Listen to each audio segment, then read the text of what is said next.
Hello and welcome to Tête-à-Tête here on France 24. Our guest is Francis Fukuyama. He's a senior fellow at Stanford University, author most famously in 1992 of The End of History and the Last Man, in which he asserted that the end of the Cold War had established the dominance of liberal democracies. He joins us from Palo Alto in California. Thank you very much for being with us, Mr. Fukuyama. Thank you very much for having me. Well, some 30 years later, it seems that what you asserted back in the early 90s is not true anymore. Democracy, liberal democracy, is being challenged sometime from within. What did you get wrong? Well, I think that the overall thesis was about the direction of development, modernization of history. The Marxists for many years had asserted that it would ultimately lead to a communist utopia. And my argument was that it wasn't heading there. It was heading more towards something like liberal democracy tied to a market economy. We've been in a democratic recession really now for about 15, almost 20 years. The democratic surge peaked in about 2008, and we've gone backwards ever since then. And so there's no question that we're in a very different moment of history, but that doesn't mean that in the long run there won't be, an evolution of human institutions in that direction, because we've had setbacks in the 1930s and the 1970s before. So I think the story isn't quite completed. But how do you explain this democratic recession, or the fact that it is not seen as a model? How do you explain it? I mean, is it just because there's been economic crisis, inequalities? What's your explanation for all of this?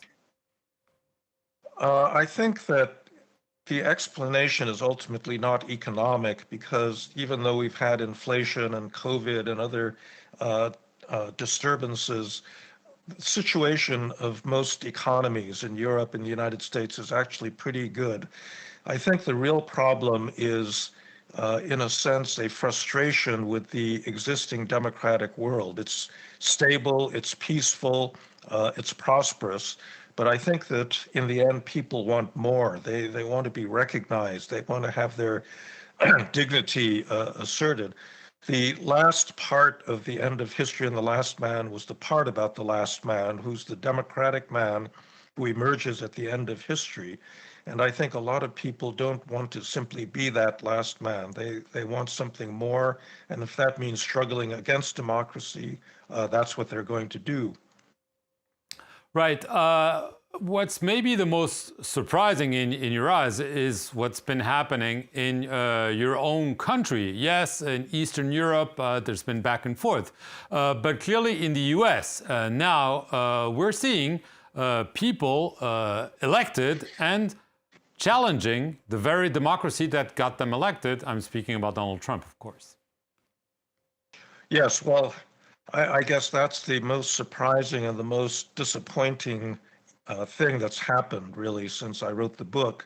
I didn't think that democracy in the United States would be challenged as frontally as it has been by Donald Trump. He's clearly a leader with authoritarian instincts. He doesn't like respecting the rule of law.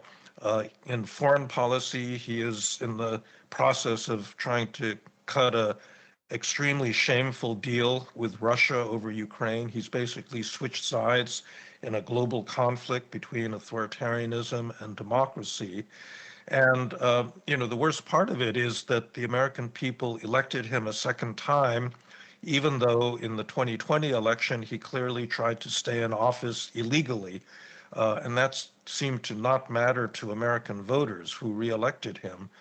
So if the world's leading democracy relapses into this kind of authoritarian practice, I think that it's very bad for democracy globally.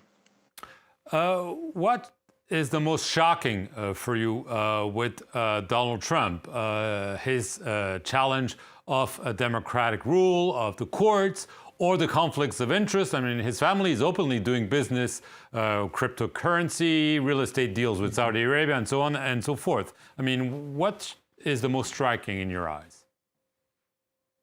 Well, it's really hard to choose from that menu because they're all grave violations of democratic practice. I think that, in many ways, he's trying to amend the Constitution unilaterally by denying birthright citizenship.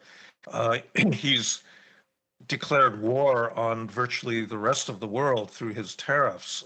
And I think that in foreign policy, as I said, his siding with Ukraine, I'm sorry, his siding with Russia over Ukraine, I think is an abandonment of the traditional American role as the leading democratic power in the world that will help other democracies. And honestly, I don't know which of these is worse. As you said, the corruption in his administration is just off the charts in terms of earlier American presidents. His family has been enriched, but almost every single cabinet member is also involved in some kind of self-enrichment scheme. And so, that erodes confidence in democratic institutions. It erodes trust. And in the long run, I think it's going to be very toxic for American democracy.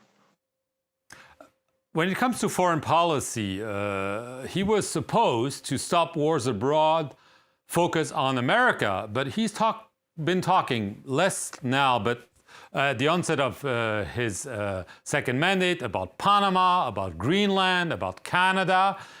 He's also struck Iran. He's threatening Venezuela. What do you make of all this?